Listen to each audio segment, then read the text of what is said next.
She thought we were in an exclusive relationship, yes. What are you talking about?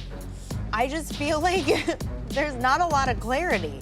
You go into his arms, start crying. Wes, you pull Amanda's head and you're kissing her on the head. That's weird. I didn't expect to get this emotional about it. I feel like I'm losing a brother. No offense. Are you on a bunch of beta blockers or what? Everybody's so emotional around you, about you, and you're like this. But if you send a girl Valentine's Day flowers in February on Valentine's Day, you do not get to claim you broke up in November. My brain is literally melting. The fact that he blamed his lack of a soul on medication. Oh my God, stop fucking lying. We need an international study of the audacity on that couch. We have secret exes dropping receipts, Jesse Solomon sobbing, and Lindsay Hubbard literally forcing Andy to pull out and restart. Here I go. I want to see how many Hey, everybody, questions did welcome you- to the Summer House reunion. Grab your drinks because this house is completely broken. Hey besties, welcome back to Rehash and Rewind, where we rehash the drama and rewind the chaos. And today we need to talk because what is going on right now? Like, I knew Wes was messy. I did not realize that we are dealing with an international man of mystery who operates entirely on a zillion timelines. Because you sent her flowers on Valentine's Day. You guys, going into this, we expect answers, but what we actually got was an emotional car crash that completely fractured the boys club and exposed Wes as the ultimate gaslighter. The vibe on that couch was not friends hashing it out. It was a courtroom trial where the defendant gives zero fucks. So let's talk about Miha. She exposes the West timeline. Sierra and Kyle concerned about Wes's ex-girlfriend Miha. She revealed that they were in an exclusive relationship the whole time they were filming season 10, and she dropped receipts proving Wes flew her to Montana in just January, sent her Valentine's Day flowers. You guys, this is completely overlapping his pursuit of Amanda. When does the lying stop? The internet is absolutely on one. One Reddit comment summed it up perfectly and said, Wes saying I've been clear with a zillion women is the reality TV equivalent to a CEO admitting to corporate tax fraud on live television. No. She thought that we were. You guys, a zillion women? I've been not clear with a zillion women that I've dated. A zillion? He can't say a handful of women. I haven't been honest with a zillion? A zillion women? A zillion? Oh my God, you guys. I can't. Wes trying to explain this timeline.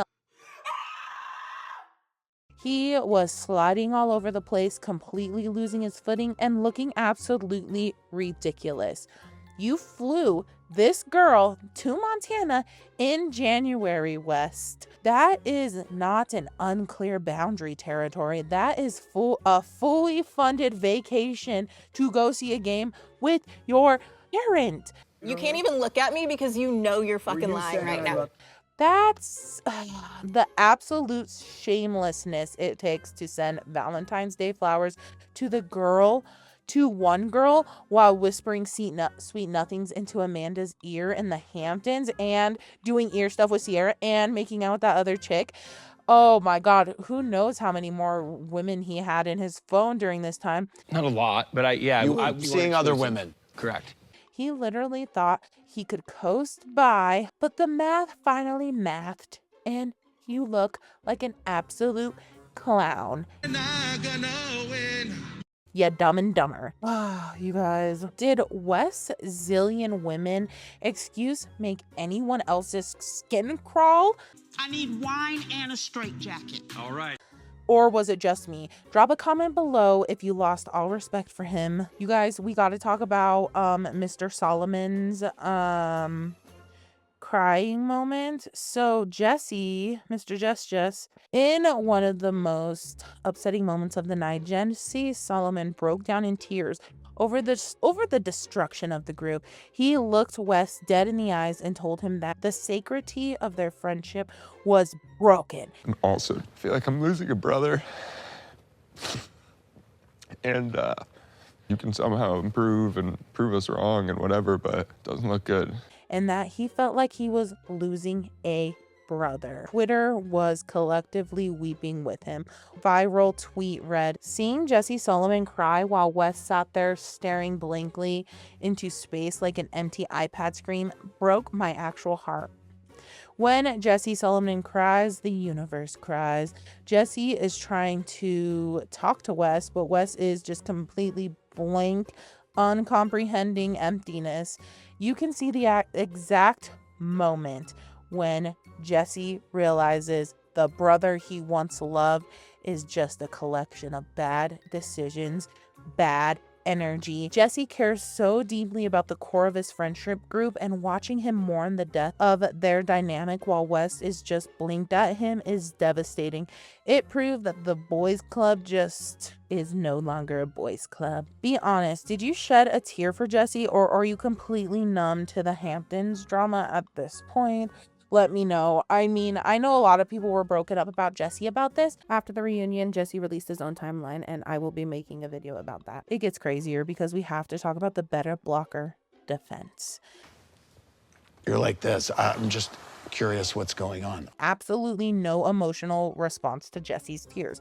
Andy Cohen stepped in and asked if Wes was on medication. No offense. Like, are you on, like, a bunch of beta blockers or what? And West admits that he took a beta blocker for anxiety before the taping. Or you're just a sociopath. I took a beta blocker.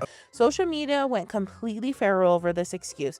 A hilarious comment on TikTok read, "Not Wes using Big Pharma as an excuse to having the emotional depth of a literal teaspoon."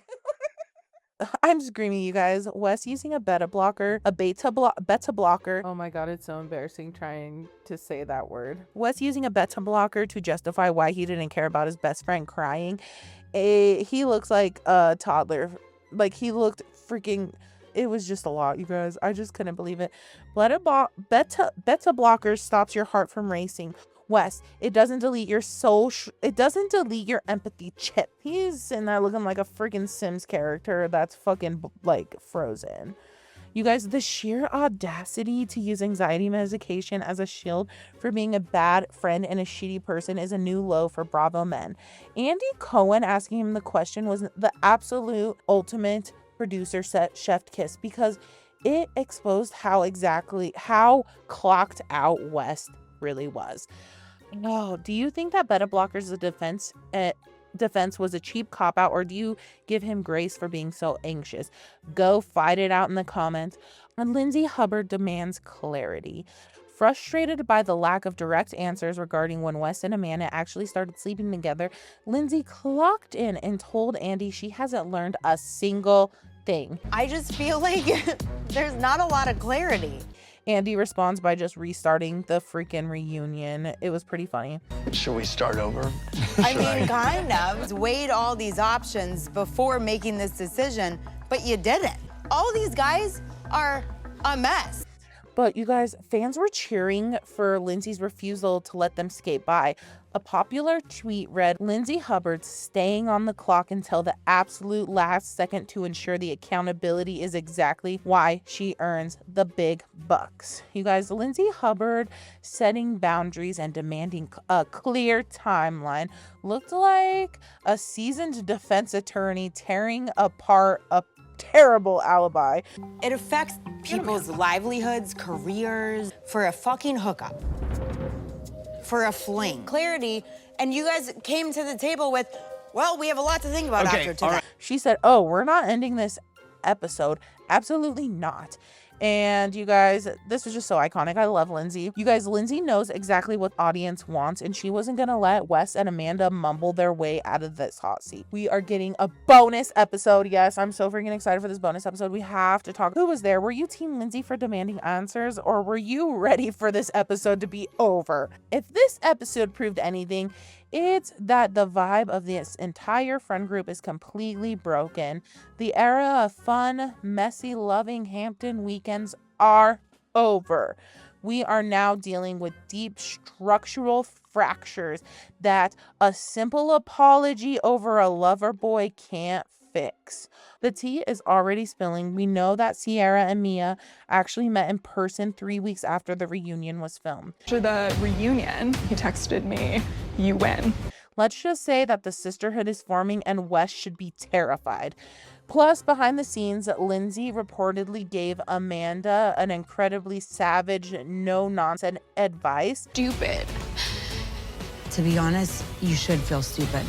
Backstage, cutting her losses entirely. This cast is divided, the lines are drawn, and Wes is on an island by himself with Amanda. What did he say? That you were the one obsessed with him. All right, besties, that's it for the chaos. Don't forget to subscribe so we can keep rehashing the drama and rewinding the chaos together. I will see you guys next time. Rehash and rewind, we'll spill the tea. Reality stars and what's on TV.